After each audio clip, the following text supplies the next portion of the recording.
জনাইছোঁ যে তেখেতে ফকীৰা কামৰ কাৰণে এটা চিন্তা কৰিছে যে ইয়াতে এটা কমিউনিটি হলৰ নিচিনা ডাঙৰ নহ'লেও সৰুকৈ যাতে মেল মিটিং কৰিব পাৰে মানুহে, এইটো ব্যৱস্থা তেখেতে কৰি দিবলৈ ওলাইছে। আৰু তেখেতৰ বিষয়ে আমি বহুত দিনৰ পৰাই শুনি আছোঁ। মোৰতো বহুত পুৰণা চিনাকি, আগৰ পৰাই তেওঁ কাঠৰ কাম কৰিছিল, তাৰপিছত তেখেতে ৰেলৰ কণ্ট্ৰাক্টৰ হ'ল। পইচা উপাৰ্জনটো সকলোৱে কৰে, কিন্তু খৰচ কৰিব মানুহে নাজানে। গতিকে তেখেতে এটা যিটো ভাল কামত ৰাইজৰ কাৰণে কাম কৰিব লাগে, এইটো যে তেখেতে চিন্তা কৰিছে, এইটো খুব ভাল। তেখেতক মই ধন্যবাদ দিছোঁ।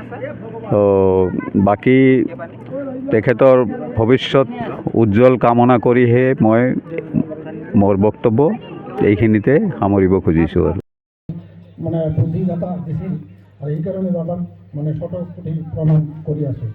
আর আমার ভাইস প্রেসিডেন্ট সবাক ধন্যবাদ দিল।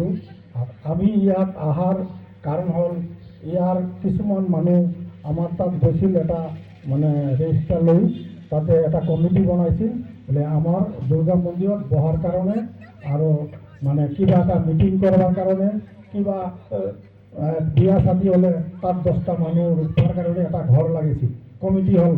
তো কমিটি হল একচুয়ালি বহুত ডাঙর করে হয়, সিহঁতে তাতে জেগাও নাই। আর যেখানে জায়গা আছে তাতে মোটামুটি 24 ফুট পায়, 30 ফুট একটা ঘর হয়। তো এই ঘরটো বানাই দিলে সিহঁতে বহুত মানে খুশি হয় আর উপকারও হয় এই জায়গাটো।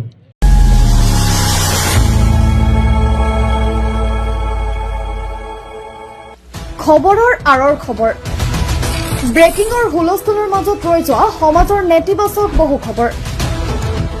ৰাজনীতিৰ পৰা সমাজ নীতিলৈ, খেল জগতৰ পৰা কৃষি খণ্ডলৈ, ছবি জগতৰ পৰা সাহিত্য চৰ্চালৈ, বৰাক ব্ৰহ্মপুত্ৰৰ লগতে উত্তৰ পূবৰ সাতভনীক সামৰি অসমৰ সংবাদ জগতত নতুন সংযোজন Assam north east news live 24/7।